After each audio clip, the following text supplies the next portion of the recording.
Praise the lord. ప్రతిరోజు అనుదిన వాక్యం ద్వారా మీరెంతగానో బలపడుతున్నారని నేను ఆశిస్తున్నాను. అలాగే మీరు కనుక మన యూట్యూబ్ ఛానల్ని క్రొత్తగా వీక్షిస్తున్నట్లయితే మన యూట్యూబ్ ఛానల్ని సబ్స్క్రైబ్ చేయండి, ఇతరులకు షేర్ చేయండి.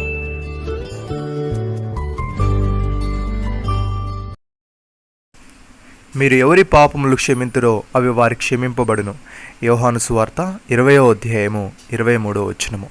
ప్రియమైన సహోదరి సహోదరులారా, మనము తన ఎదుట పరిశుద్ధులమును నిర్దోషులమై ఉండవలనని జగత్ పునాది వేయబడకు మునిపే ప్రేమ చేత ఆయన క్రీస్తులో మనల్ని ఏర్పరచుకునను.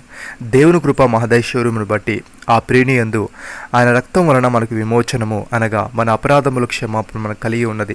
కాలము సంపూర్ణమైనప్పుడు జరగవలసిన ఏర్పాటును బట్టి ఆయన తన దయా సంకల్పము చొప్పున తన చిత్తమును గుర్చిన మర్మమును మనకు తెలియజేసి మనకు సంపూర్ణమైన జ్ఞాన వివేచన కలుగుటకు ఆ కృపను మండలి విస్తరింపజేసెను. ఈ సంకల్పమును బట్టి ఆయన పరలోకములు ఉన్నవే గాని భూమి మీద ఉన్నవే గాని సమస్తమును క్రీస్తునందు ఏకముగా సమకూర్చవల్లని తనలో తను నిర్ణయించుకునను. మరియు క్రీస్తునందు ముందుగా నిరీక్షించిన మనము తన మహిమకు కీర్తి కలుగజేయవల్లని దేవుడు తన చిత్త ప్రకారమైన సంకల్పమును బట్టి మన ముందుగా నిర్ణయించి ఆయన స్వాస్యముగా ఏర్పరచెను.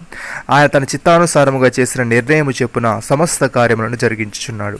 మీరును సత్యవాక్యమును అనగా మీ రక్షణ సువార్తను విని క్రీస్తునందు విశ్వాసముంచి వాగ్దానము చేయబడిన ఆత్మచేత ముద్రింపబడతారు. పౌలు భక్తుడు ఈ విధంగా అంటున్నాడు, మీరిక మీదట పరజనులను పరదేశులై ఉండక పరిశుద్ధులతోనూ ఏక పట్టణస్థులను దేవుని ఇంటి వారునై ఉన్నారు. క్రీస్తు యేసే ముఖ్యమైన మూలరాయి ఉండగా అపోస్తులను ప్రవక్తలను వేసిన పునాది మీద మీరు కట్టబడి ఉన్నారు. ప్రతి కట్టడమును ఆయనలో చక్కగా అమర్చబడి ప్రభునందు పరిశుద్ధమైన దేవాలయముగుటకు వృద్ధి పొందుచున్నది. ఆయనలో మీరు కూడా ఆత్మమూలముగా దేవునికి నివాస స్థలమై ఉండుటకు కట్టబడుచున్నారు. ప్రియమైన సహోదరి సహోదరులారా, మనల్ని దేవుని ఎదుకు తెచ్చుటకు అనీతిమంతుల కొరకు నీతిమంతుడని క్రీస్తు శరీర విషయంలో చంపబడి ఆత్మ విషయంలో బ్రతికింపబడి పాపముల విషయంలో ఒకసారి శ్రమపడెను. దేవుని దీర్ఘశాంతము ఇంకా కనిపెట్టుచుండినప్పుడు పూర్వం నోవాహు దినములలో ఓడ సిద్ధపరచబడుచుండగా అవిధేయులైన వారి యొద్దకు అనగా చెరలో ఉన్న ఆత్మల యొద్దకు ఆయన ఆత్మరూపిగానే వెళ్ళి వారికి ప్రకటించెను. ఆ ఓడలో కొందరు అనగా 8 మంది నీటి ద్వారా రక్షణ పొందిరి. దానికి సాదృశ్యమైన బాప్తిసము ఇప్పుడు మిమ్మల్ని రక్షించుచున్నది.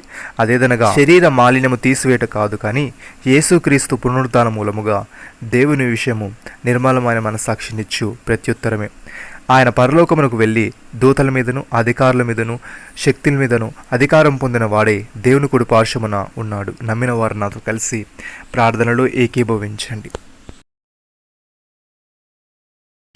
మమ్మల్ని మికిలిగా ప్రేమిస్తున్న మా ప్రియ పరలోకపు తండ్రి, మీరు మాకు ఇచ్చిన వాగ్దానాన్ని బట్టి మీకు స్తోత్రములు. దేవా, మేము సత్యవాక్యమును అనగా నీ రక్షణ సువార్తను విని నీ యందు విశ్వాసం ఉంచి వాగ్దానం చేయబడిన నీ ఆత్మచేత ముద్రింపబడుటకు సహాయము దయచేయమని మేము ఇక మీదట పరిజనులను పరదేశులమై ఉండక పరిశుద్ధులమును ఏకపట్టుస్థులమై నీ ఇంటి వారమై ఉండి నీతో మేము ఆత్మమూలముగా నీకు నివాస స్థలమై ఉండుటకు కృపచూపమని నీ చిత్తమును గురించిన మర్మమును మాకు తెలియజేసి మాకు సంపూర్ణమైన జ్ఞాన వివేచన కలుగుటకు నీ కృపను మా ఎడలు విస్తరింపజేయమని ప్రభువైన యేసుక్రీస్తు నామంలో ప్రార్థిస్తున్నాము తండ్రి. ఆమెన్.